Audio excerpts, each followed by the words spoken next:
All right, in this podcast or slideshow, I'm going to be going over how to conjugate the aorist, and this will be the first part. We're going to focus on the strong aorist.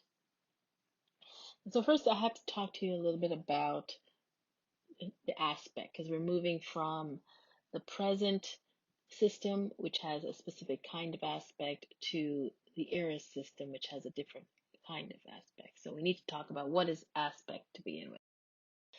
So, so as opposed to time, aspect indicates the quality of the action involved. So the aspect has to do with what kind of action it is, what kind of state of being it is, whether it's completed or non-completed. These are the main distinctions. Whether it's a customary action versus a single occurrence, whether it's a general truth versus a specific occurrence, or other similar distinctions. So this is what we're going to think about. So as far as aorist goes, etymologically, it comes from the Greek word aoristos, without definition, without horizon, right? Without limit. And so this has to do with the idea that the verb means this action that is focused on its completion. It's an instantaneous action as opposed to a continuous action. And so the reason why it sort of takes on or works as a past tense is because as soon as the action is completed, it's done. So the action happens and it's done, and so it's effectively already finished as soon as it's carried out. So it's treated as a past tense. However, the real issue is the focus on the instantaneous action. Let's think, just to get a little bit more before we get into that, let's a little bit more about what the aspect is doing. So the aorist stem conveys an action that is instantaneous and includes conceptually its completion, right? So in the indicative, since the aorist carries no suggestion of duration or of any kind of permanent result of the action, it's used then to refer to a simple, unique occurrence in the past. For instance, the statement of a historical fact. So the example here is hoi Athenaioi ton Socrate edikesan. So the Athenians wronged Socrates in that instance. Apethanon en temache hepta hoplitai. So 7 hoplites died in battle at that time. Specific. Now, outside of the indicative, the aorist normally has a spectral meaning only and doesn't refer to any past time. So that's really important. So for example, in most of the uses, it's a self-complete, instantaneous, unique occurrence. So here's an example. Hoi hoplitai agathoi genestai entaute te mache buliontai. So the citizens want to be or become or prove themselves, show themselves brave in this battle. Edoxe tois Athenaios epainesai ton demosthene. So the Athenians resolved to praise Demosthenes on that particular occasion. Okay, so the infinitive here is showing the specific action. Now, the aorist imperative has the idea, again, of a unique, immediate, instantaneous action. So, bale ton poneron, stone the wretch right now. Pempson hepta hoplitas eis tohiron. So send the hoplites to the shrine now. So if the aspect of the aorist is to do with instantaneous action, action that is completed as soon as it is done, then what about actions that are by nature durative, that they imply continuity, or that they're a state? How do they have an aorist? So what we find is that these verbs, their aorist refers to the moment when that state or that duration started. So we call it an ingressive or inceptive aorist. So echo, for example, the verb to have, I have in the present, I had it, or I used to have it in the imperfect.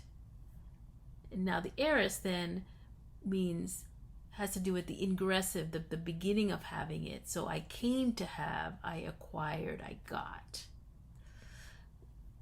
Another example, basiluo, I am king. And the imperfect would be, I was ruling as king for a while. And the aorist then is, I became king. So I became the king. It's that moment when that me ruling started. Dakruo, I am crying continuously. Imperfect would be, I was crying. So the aorist then is, I began to cry, I burst into tears. Nozo, I am sick. Imperfect would be, I was sick, I had a long terminal illness. You would use the imperfect for that. Enozesa, the aorist, I became ill, I fell ill, I got sick. Okay, so the idea then is that the aorist, when it comes to verbs that have by nature this continuity or state aspect, the aorist would refer to the start of that state or continuity. All right, so now let's get on to conjugating the aorist. I'm going to start with the strong aorist, mainly because the endings are not going to be new. These are going to be the same endings that we've been using for the imperfect, and we're going to be applying them to the strong aorist. And we're shifting stems, so that's going to be the indicator that we're in the aorist, is the actual shift of stem. So let's first of all talk about a distinction between the strong and the weak aorist.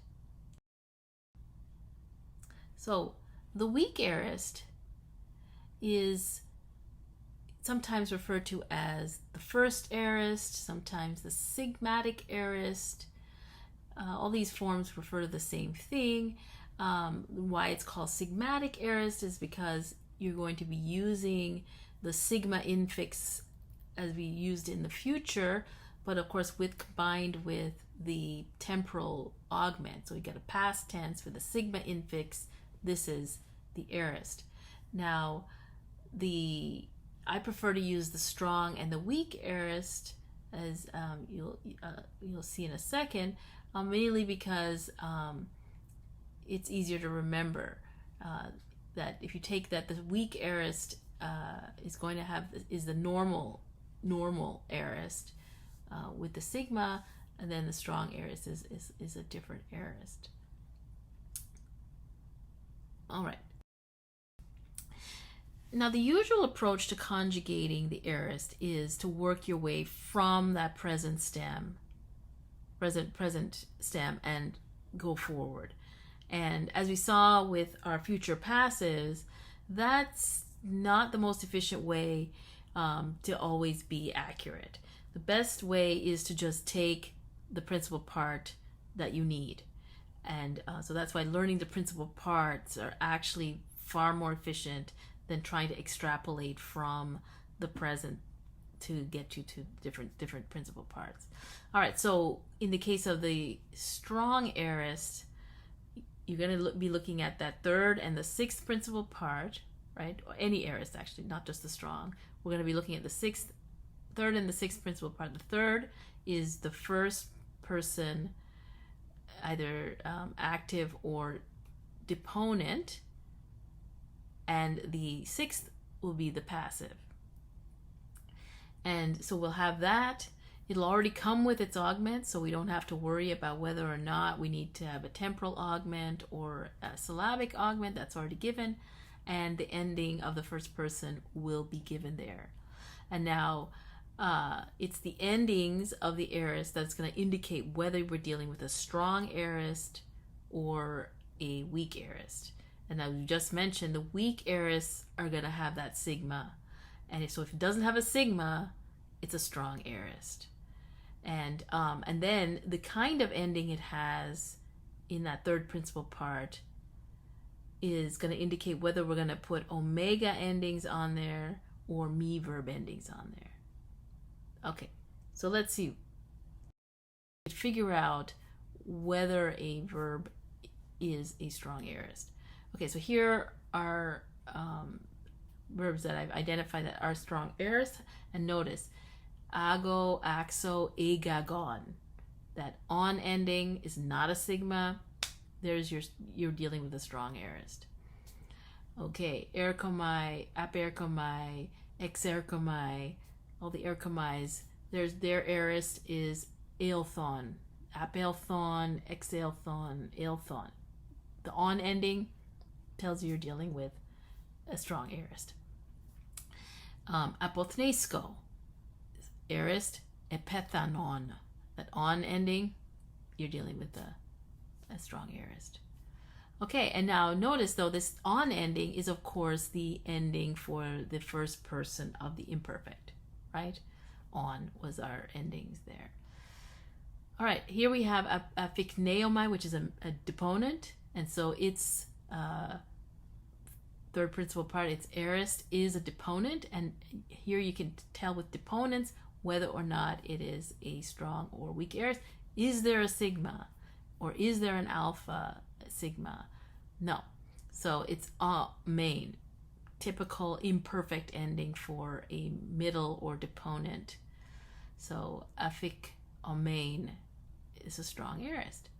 Okay, balo, baleo, ebalon, on again. That's an indicator that you're dealing with strong aorist. So this is how you can identify in your principal parts whether or not the verb is a strong aorist. But we're going to actually, I've separated out the top verbs that we're focusing on, and we're going to learn them, memorize their principal parts is our first set of verbs to worry about, and we're going to work on the strong aorist first because the endings are the same as the imperfect. Okay, so as a reminder, so to help us remember on why I've chosen to go with strong and weak versus sigma and asigmatic or first and second is mainly because I think it's easier to remember that the weak aorists follow the expected pattern. So they're like the sheep at the top, and the strong aorists do the unexpected, sheep at the bottom. Okay, and so here I put a list, the list that Mastronardi has of the different patterns that we will see in regular, well-behaved verbs. Now, so how you can, one of the tips that you're dealing with a strong aorist is it following the pattern. So now the ones with the sigma are easy to spot that they're following the pattern, right? The ones that, if you have to remember, of course, that some sigmas, when they relate to other constants, will change. So you've got the psa is an indicator, ksa with the ka, let's see, and then then you have to also remember the pattern of the illa, ira, ina. So the sigma is definitely a marker that you're dealing with the weak aorist. However, the alpha is the real tip off that you're dealing with the weak aorist. So if your third principal part has an alpha, either as the first active form, sa or ila or something like that, that alpha, or as amen, the alpha in that in the middle form. If the alpha is there, then you're dealing with a weak aorist because it's following the pattern. Whereas if it's not there, then you're dealing with a strong aorist. It's doing the unexpected. Now, so as I said, the endings that we're going to be dealing with for the strong aorist are the same endings as the imperfect. So here are the imperfect endings, the active and the middle of the imperfect here. And so for the passive, of course, we're going to use that sixth principal part. All right, so let's look at the active endings.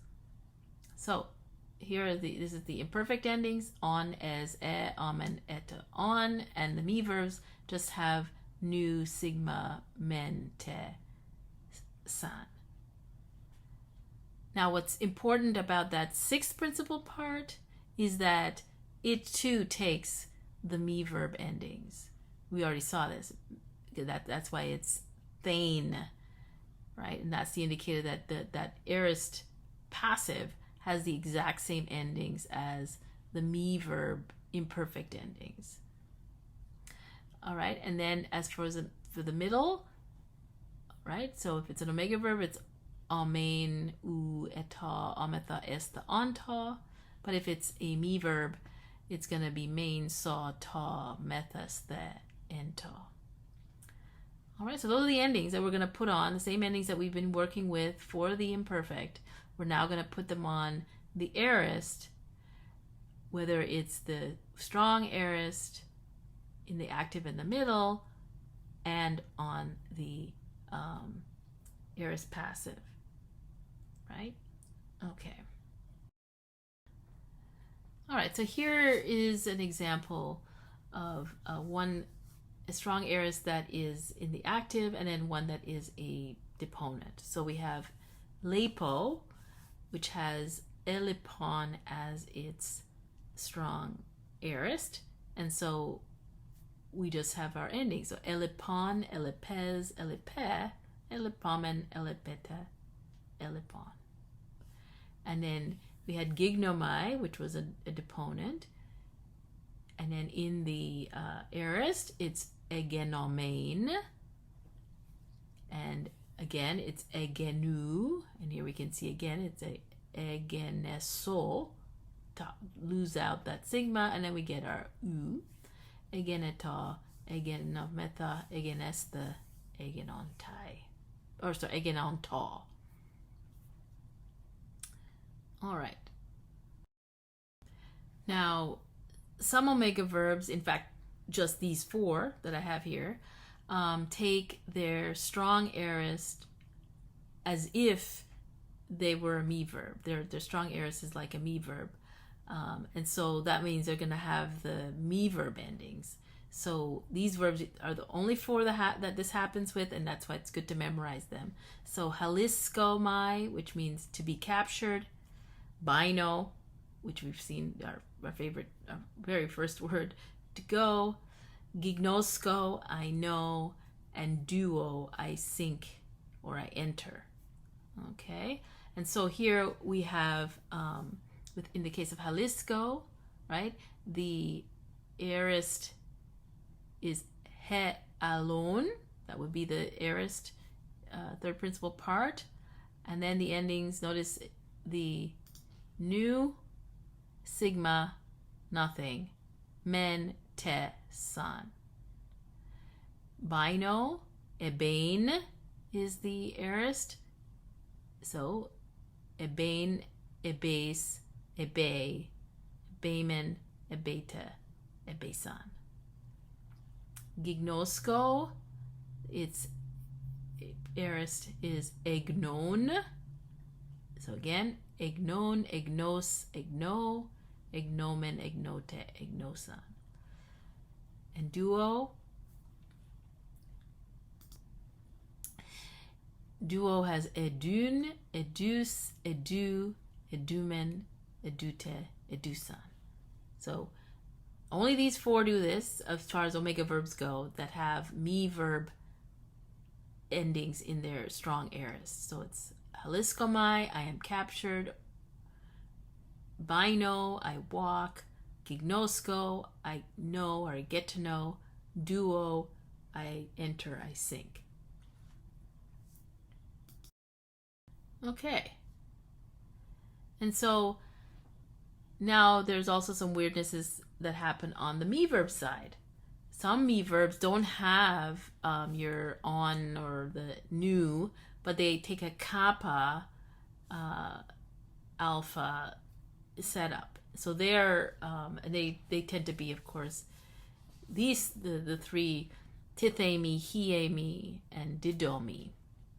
So instead of having some obvious tithane, which does exist rarely, right? But it's a rare setup. But instead of ethane or ethase, ethe, which we would expect, we get etheka, ethekas, etheke. Similarly, afeka. This is because hiemi doesn't in the aorist doesn't exist without a prefix, at least that we can find. So afeka as opposed to afane, afeka, afekas, afeke, afemen, afete, afesan, and didomi is instead of edon we have edoka, edokas, edoke, and then edomen, edote, edosan.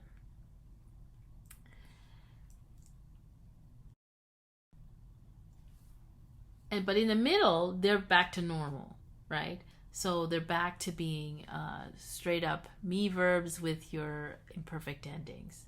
So ethemin, ethu, ethetol, ethemetha, ethestha, ethentol, aphamein, aphasol, aphatol, aphametha, aphastha, aphantol, edomain, edu, edotol, edometha, edostha, edontol. Some verbs have both the strong and weak aorists. Here's the list that's from our list that we'll be focusing on in the next couple of weeks as we work on the aorists. So aphistemi or histemi, right? Haphistemi, ephistemi, histemi, cathistemi, all the histemi with its compounds have two aorists. It has the estesa aorist, which is the weak aorist, known as the sigma estesa, right? Estesa, and estain. There's the strong aorist, right? The me verb strong aorist. Another one is erotao, or to ask verb. It has erotesa and eromain. So it has a deponent strong aorist, but a active weak aorist. Lego has elexa and apon, right? So it has two there. Pharaoh has enenkon and eneka. And Femi, which is really interesting, has ephesa and ephane. Now remember, Femi is irregular, And the thing with Femi is that fa sa will be its aorist, so it actually has a strong aorist, a weak aorist, right? And it uses its second, the strong aorist ephane as its imperfect. So that's something to bear in mind. Now, what about the differences between them? Like, if you're going to have a verb that has two aorists, they must mean different things, right? And so here is duo, which has two aorists, edusa and dun, so the strong and the weak. And in the case of the strong aorist, which is the first one here, in the strong aorist, it is intransitive and non-causal. This seems to be a sort of rule of thumb, that the strong aorist is going to be the intransitive, non-causal form, whereas the weak aorist will be the transitive, causal form. Now, what do we mean by transitive and non-transitive? So transitive verbs have objects. Like the idea is that the object is crossing onto some other object, whereas intransitive means that the action of the verb stays with the subject. So the idea here is that it can be a middle. The intransitive can have a middle meaning. So the strong aorist can have the middle meaning. Sometimes even the passive meaning, whereas the weak aorist is going to have the object, so it's going to be causative, etc. So here in the case of duo, you have the strong aorist. I entered, or I got into clothes. I sank into the sea. I the stars set, right? That kind of thing. Whereas the transitive, the weak aorist, would be I cause someone to enter, or I cause something to sink. Similarly, apoduo, with the apo, you have the weak aorist is to take something off, to strip off clothes, right? So the one that has the transitive one that has object, to strip off somebody's armor. Whereas the middle passive / second aorist, i.e. strong aorist, is to take off your own clothes. So it has that middle form, the undressing. Kataduo, we've seen this already. To sink, we had the Hegestratus was katadue toploion, he was sinking the ship. So with the strong aorist means the sun set, or plunge, or sink yourself, whereas the one that we would need in the past tense aorist for what Hegestratus was doing, we'd have to use the weak aorist. Katadusa, I am sinking the ship, causing the ship to sink. Katadusa.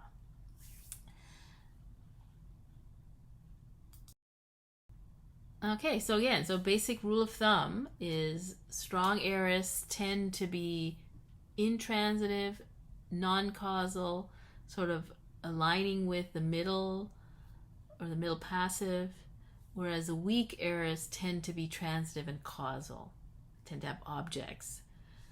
However, this is just a rule of thumb, because remember, Femi used fa sa, its weak aorist, for its aorist, whereas it used ephane, the strong aorist, for the imperfect. Okay, so we'll be picking up the second half of this. We'll be looking at this weak aorist next. So I hope you find this helpful, and we'll have a great rest of your day.